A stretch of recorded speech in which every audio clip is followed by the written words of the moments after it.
ଅଜାଣତରେ ପୁଣ୍ୟ।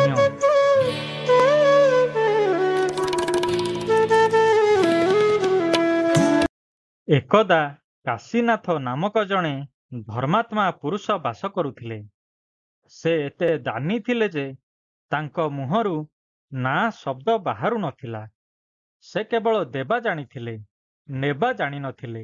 ତାଙ୍କ ମନରେ ତିଳେ ହେଲେ ଅହଙ୍କାର ନଥିଲା ଏବଂ ସବୁଠାରୁ ବଡ଼ କଥା ହେଲା ସେ କେବେ କାହାର କିଛି ମଙ୍ଗଳ କରିଛନ୍ତି ବୋଲି ତାଙ୍କର ମନେ ରହୁନଥିଲା।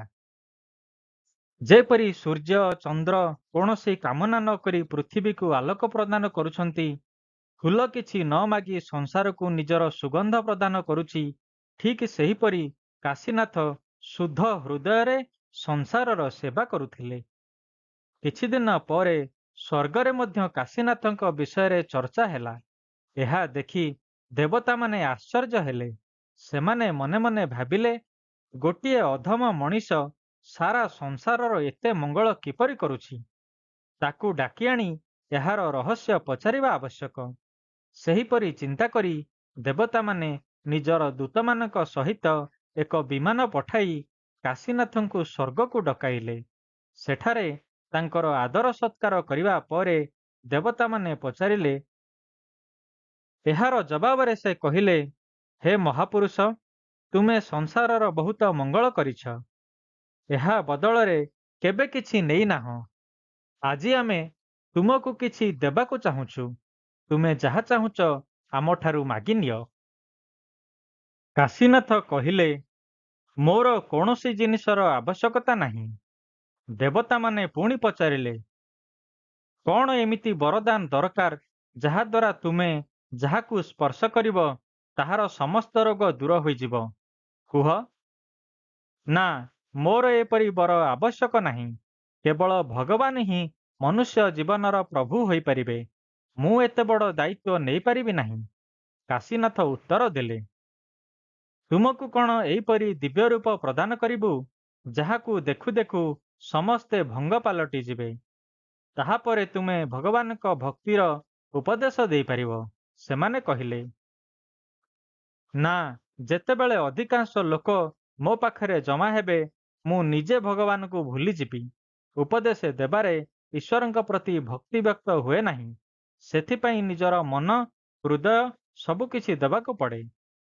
କାଶୀନାଥ ତାଙ୍କୁ ଏହିପରି କହିଲେ, ଏହିପରି ବର ନେବ ଯାହାଦ୍ୱାରା ତୁମକୁ ଦେଖିବା ମାତ୍ରେ ଦୁଷ୍ଟ ଲୋକ ବି ସଜ୍ଜନ ହୋଇଯିବେ। ତୁମର ଯଶ ସାରା ସଂସାରରେ ବ୍ୟାପିଯିବ। ଦେବତାମାନେ ପୁଣି କହିଲେ, ଆମର କଥା ତୁମର ପସନ୍ଦ ହେଲା ନାହିଁ।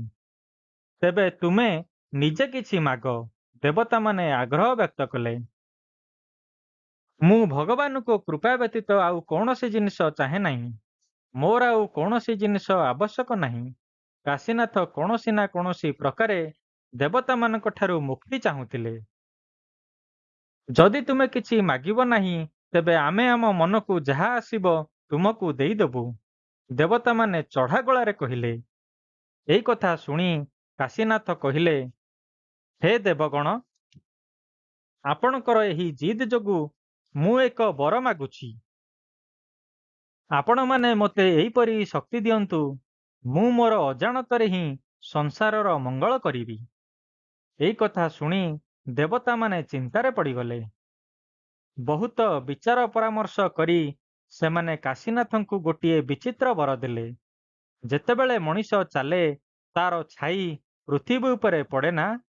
ହଁ, ତେଣୁ ଦେବତାମାନେ କାଶୀନାଥଙ୍କୁ ଏହିପରି ବର ଦେଲେ ଯେ ତାର ଛାଇର ଏକ ଅଦ୍ଭୁତ ପ୍ରଭାବ ରହିବ।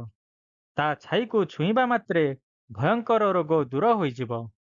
ତାର ଛାଇରେ ଚାଲୁଥିବା ସବୁ ଲୋକମାନେ ସମସ୍ତ ଚିନ୍ତାରୁ ମୁକ୍ତ ହୋଇ ତନ୍ମୟ ହୋଇ ଆନନ୍ଦରେ ଗଦଗଦ ହୋଇ ଉଠିବେ। କାଶୀନାଥ ଯେତେବେଳେ ଚାଲିବାକୁ ଆରମ୍ଭ କରନ୍ତି, ଭୂମି ଉପରେ ଦୂରରେ ତାର ଛାଇ ପଡ଼ୁଥିବା ଭୂମି ଉର୍ବର ହୋଇ ଉଠେ। ଆଙ୍ଗରା ଭୂଇଁରେ ଫଳ ଫୁଲ ଇତ୍ୟାଦି ଭରିଯାଏ। ତାଙ୍କର ପାଦ ରଖିବା ମାତ୍ରେ ମରୁସ୍ଥଳରେ ସୁପ୍ତ ଝରଣା କଳକଳ ନାଚ କରି ବହିଯାଏ। ଯେତେବେଳେ ଲୋକଙ୍କୁ ଏହି କଥା ଜଣାପଡ଼ିଗଲା, ସେମାନେ କାଶୀନାଥଙ୍କର ପିଛା କରିବାକୁ ଲାଗିଲେ। ସେ ଯୁଆଡ଼େ ଯାଉଥିଲେ ଦିନ ଦୁଃଖୀଙ୍କର ଭିଡ଼ ଜମି ଯାଉଥିଲା। ମାମାନେ ରୋଗିଣା ପିଲାମାନଙ୍କୁ ନେଇ ତାଙ୍କ ଛାଇରେ ଠିଆ କରି ନିରୋଗ କରୁଥିଲେ।